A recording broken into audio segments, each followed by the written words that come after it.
Hello मेरे प्यारे दोस्तों। तो आपका मेरे सोनी क्लासेस चैनल पर हार्दिक स्वागत है। तो आज मैं आपको कारक ट्रिक वाइज बताने जा रही हूँ, तो आप ट्रिक से कारक को समझें। तो कारक वे शब्द हैं जिनका क्रिया के साथ प्रत्यक्ष या अप्रत्यक्ष संबंध रहता है, उन्हें कारक कहते हैं। तो ये परिभाषा कई बार एग्जाम में आ जाती है। सर्वनाम शब्दों में 7 कारक होते हैं, क्योंकि वहाँ संबोधन कारक नहीं होता। तो हिंदी में तो 8 कारक होते हैं और सर्वनाम में 7 कारक होते हैं। कई बार पूछा जाता है एग्जाम में कि सर्वनाम शब्दों में कितने कारक होते हैं? 7। हिंदी में 8 कारक होते हैं। तो हम कारकों के चिन्ह देखते हैं। चिन्ह से ही आप कारकों को पहचान सकते हैं कि इस वाक्य में कौन सा कारक है या कौन सा नहीं है। कर्ता ने, इसका कर्ता का ने चिन्ह है।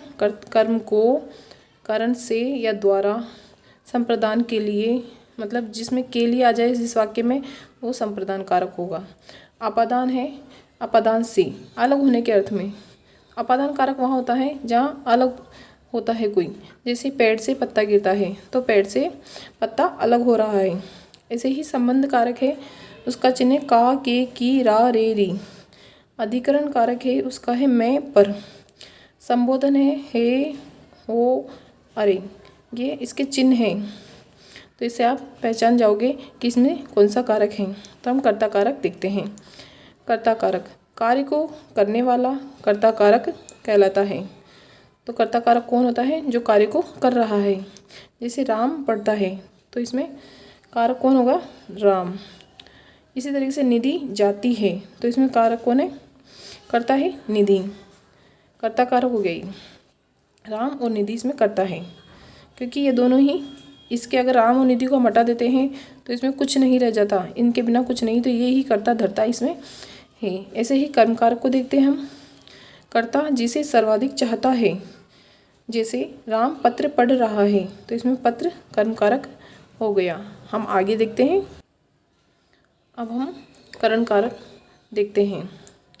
कर्ता की जो सर्वाधिक सहायता करता है उसे करण कारक कहा जाता है। जैसे कलम से पत्र लिखता है तो अपनी सहायता, पत्र लिखने में सहायता कौन कर रहा है? कलम। तो कलम से पत्र लिखा जाता है, वहाँ करण कारक हो गया। इसी तरीके से संप्रदान कारक को देखते हैं, जिसके लिए क्रिया की जाती है। तो क्रिया किसके लिए की जाती है? वो संप्रदान कारक होता है।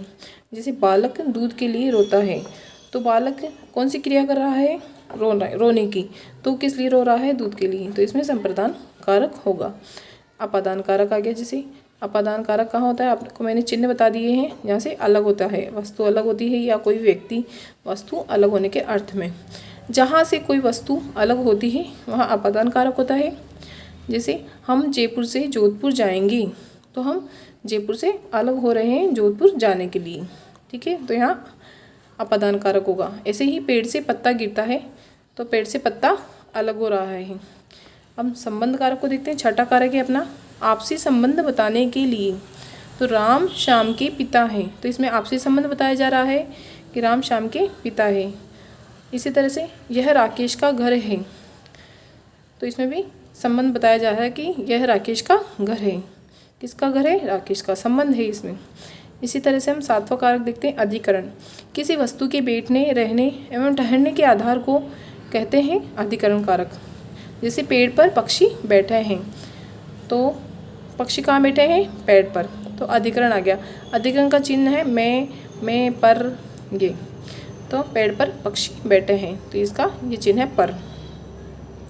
ऐसे ही संबोधन कारक, किसी को संबोधित करने के लिए, मतलब किसी को संबोधित करते हैं अपन, जैसे है राम, है मोहन, तुम यह कार्य करो, उसको संबोधन कारक कहते हैं। जैसे है मोहन तुम दिल्ली जाओ, तो ये संबोधन कारक होगा। तो आपको मेरा ये कारक का ट्रिक्स कैसी लगी, तो आप चैनल को लाइक और सब्सक्राइब करें, और वीडियो में आप कमेंट लिखिए आपको अच्छा लगा है या कैसा लगा। जो भी कमी हो वो मुझे बताएं। धन्यवाद। चैनल को लाइक और सब्सक्राइब ज़रूर करें। राधे राधे।